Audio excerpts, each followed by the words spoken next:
What's up everybody, I'm Jesse, or as you all know me as Game Over Jesse, and here with me I have a very special guest, Tony from Hard4Games. So for those that may not actually know who or what Hard4Games is, why don't you go ahead and explain it to those who are watching?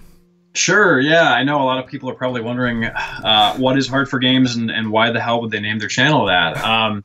So Hard4Games is a YouTube show, and we started off with reviews, and what we've kind of evolved into is a beta / collector's channel, meaning that in addition to reviews, what we try to do is showcase rare items and pieces of hardware and software that you wouldn't normally necessarily see every day on your average YouTuber's channel, so to speak.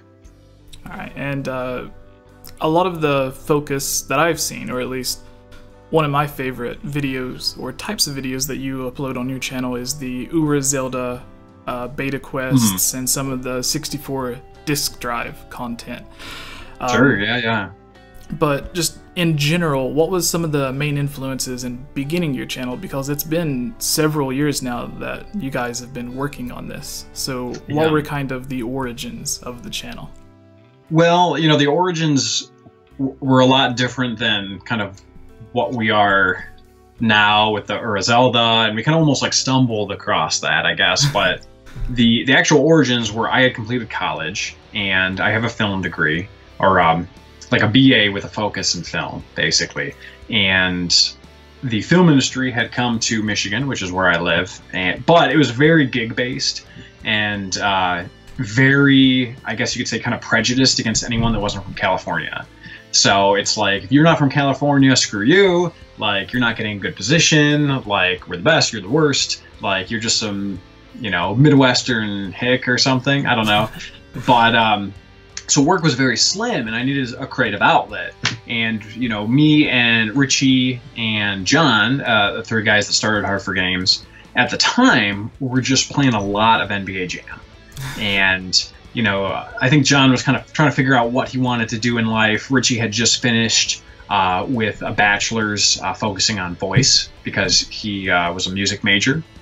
So I'm like, you know, why don't we take my film stuff, your music stuff, and John, who's like I said, another cast member, his general craziness, and just shoot some episodes of NBA Jam because we love NBA Jam. We won't stop playing this game, right? And so like old school Let's Plays? Kind of. I mean, they were a weird combination of Let's Plays and reviews, right? So it's like, normally you think of a review and you think, okay, here's the graphics, here's the story, here's the I don't know, general presentation, here's the gameplay, right? Boom, boom, boom, boom, boom, and it's very like put together and neat.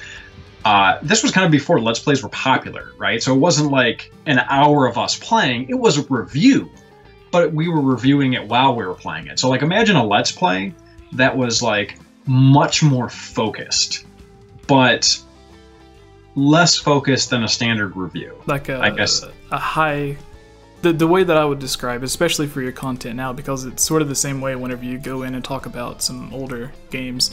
Yeah, I think of it as a high quality casual review, as opposed to just like a very straightforward IGN, GameSpot type of review. Sure. Well, thank you for saying it's high quality. Yeah, I mean, like, you could describe it that way for sure. You know, for a while we kind of thought of it as like sort of a hybrid review style, you know, which I think works for some people. For other people, I think it's confusing because they're like, what is this? You know, like, what is this exactly? Like, is this a Let's Play? Is it a review? Whatever. Yeah, so I mean, it's kind of really started off as a means for friends to get together and play retro video games, because I was living in my parents' house at the time. I had converted the basement, which is where we hung out in like high school, right? Yeah. Into this like game room with like N64, N64 DD, NES, Super Nintendo, just like all on this like coffee table, you know, all set up, and just like, what do you want to play tonight, guys? Like, you know, I've been searching for jobs all day, right?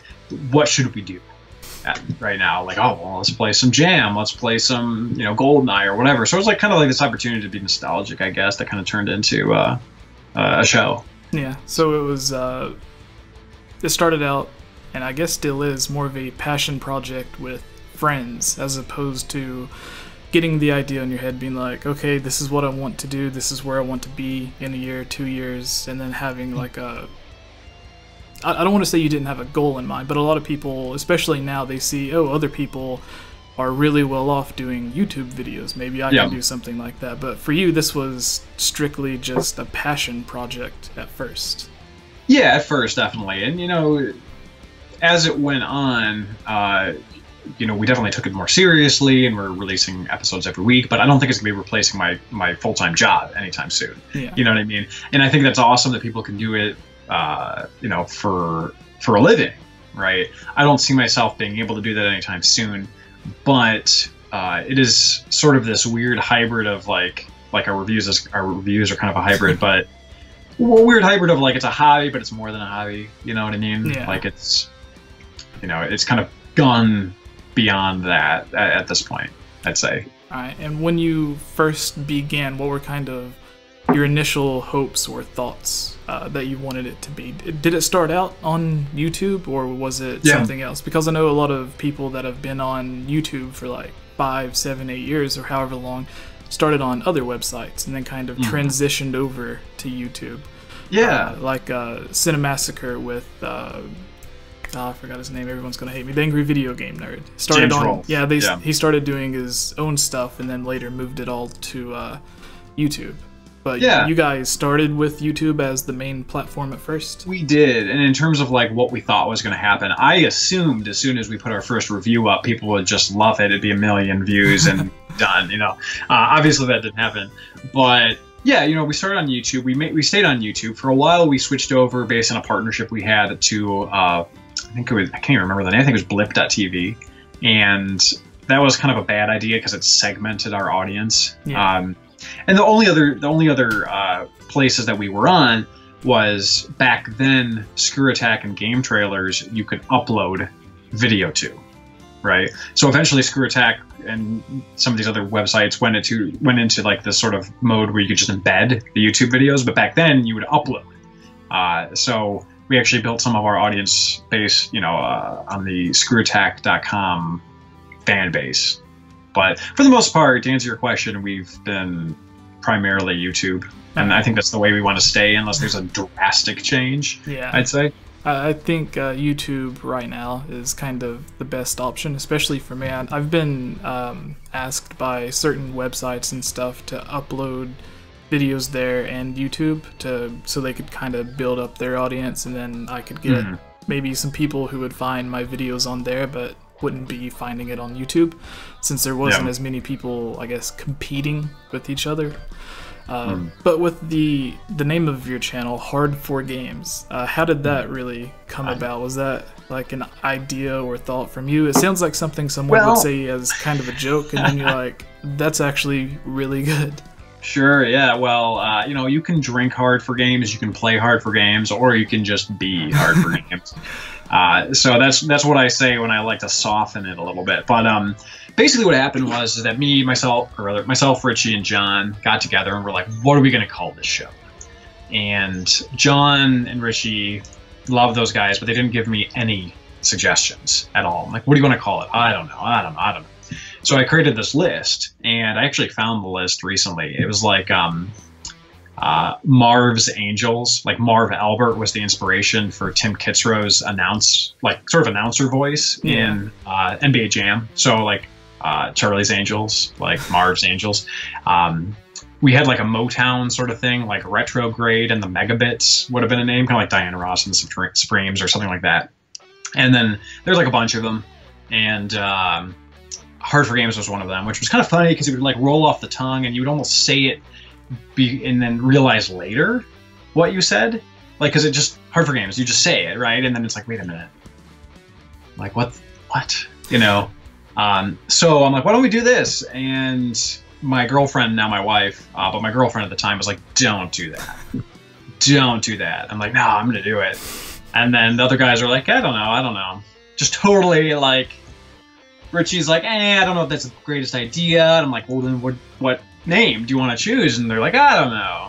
So Like they just put all of it on me, and I made a mistake and called ourselves Hard4Games. I don't know if I would call it a mistake. It definitely stands out. When I first came across it, like you see a lot of channels that has, like they're named after the main host, or they have something just like a typical or generic type YouTube name, but whenever you come across Hard4Games, it's one that kind of stands out on its own, because at first it's like a little bit inappropriate, but in the same way it's kind of funny, and maybe not appropriate if like a kid's watching a Zelda video from you guys or something. It's like, Mom, what's this mean?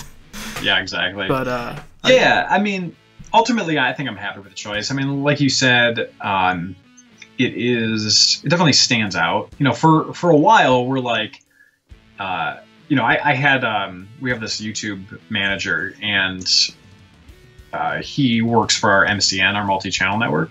And years ago, he was like, yeah, I was trying to pitch you to this multi-channel network, but I think they didn't want you because of your name. So we kind of had this existential crisis, and we were like, well, geez, like that's not good. You know, we want people to watch us.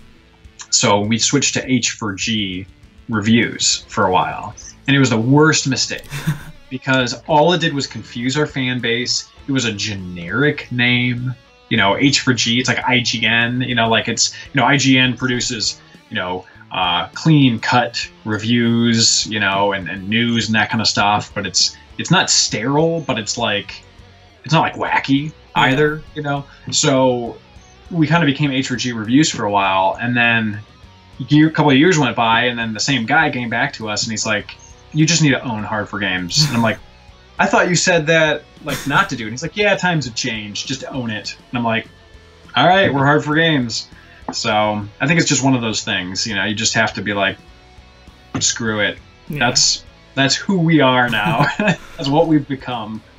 All right, and since the time that you first started up until now, I'm sure that all of you have learned a lot in the experience, what to do, what not to do, and everything. Has the priority or focus of the channel changed much since you first started?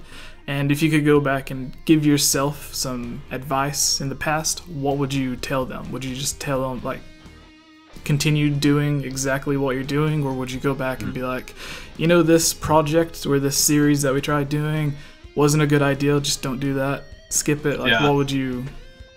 Yeah, I mean, hindsight's always 20/20, you know. I mean, in terms of things that we're doing now that are different than things we did back in the day, you know, we definitely pay a lot more attention to the analytics.